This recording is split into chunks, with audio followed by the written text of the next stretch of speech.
Roskilde Lufthavn er nogle af verdens største flyproducenter i den her weekend på charmeoffensiv. Danmark skal nemlig i løbet af det her efterår tage stilling til, hvilke kampfly, der skal erstatte F-16'eren.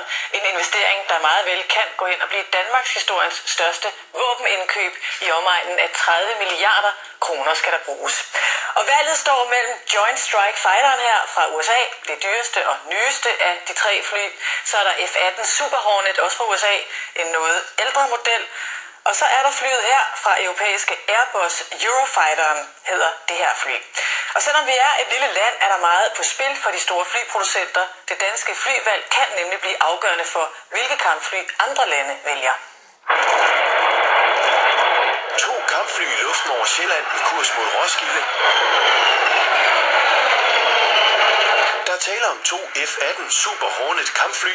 De er fløjet hertil non-stop fra Maine på den amerikanske østkyst, over Atlanten, ledsaget af et tankfly, for at have brændstof nok til turen. Og selvom der er plads til en dåseøl i lufthavnen, er dette en del af et nøje planlagt reklamefremstød fra amerikanske Boeing, der meget gerne vil sælge Danmark netop deres fly. This is very important to us.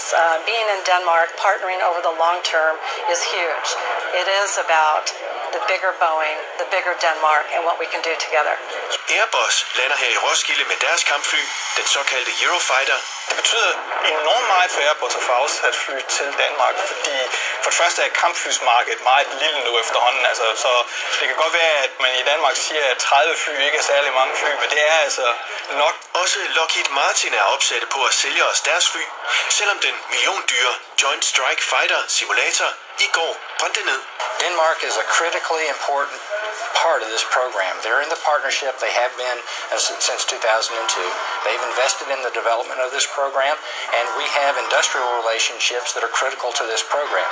Valget af kampfly i Danmark bliver fuldt med spænding i andre europæiske lande som Belgien og Finland, der også står lige for at købe nye kampfly. For flyproducenterne vil det nemlig være et særdeles værdifuldt salgsargument, hvis Danmark vælger netop deres kampfly. Danmark er en interessant konkurrence, fordi det er et lille forholdsvis ukorrumperet vestligt land, så det er en god referencekunde at have, når man skal sælge fly videre i Belgien og Finland og Asien og de næste konkurrencer. Danmark har allerede skudt 1 milliard i partnerskabet med Lockheed Martin om udviklingen af Joint Strike Fighteren, der har været præget af massive forsinkelser og tekniske problemer. Skulle det lykkes enten Boeing eller Airbus at bryde det partnerskab, kan det få dominobrikkerne til at falde, og andre lande vil måske følge efter. Der er mere på spil end bare Danmark. Fordi hvis man kan få JSF-kæden til at bryde, hvis man kan få et land til at vakle, så kan måske der flere falder længere ude. Konkurrenterne, de presser så hårdt på og er så massivt til stede i den danske konkurrence, fordi hvis man kan slå F-35 i et partnerland, det vil virkelig være et stærkt signal. For Lockheed Martin er der altså meget på spil, mere end blot de 30 kampfly til Danmark. It's more than the number of aircraft to Lockheed Martin and to the U.S. government. For us, our relationship with Denmark goes back to the T-33, the F-104, the C-130, the F-16. This will give us the ability to continue that relationship.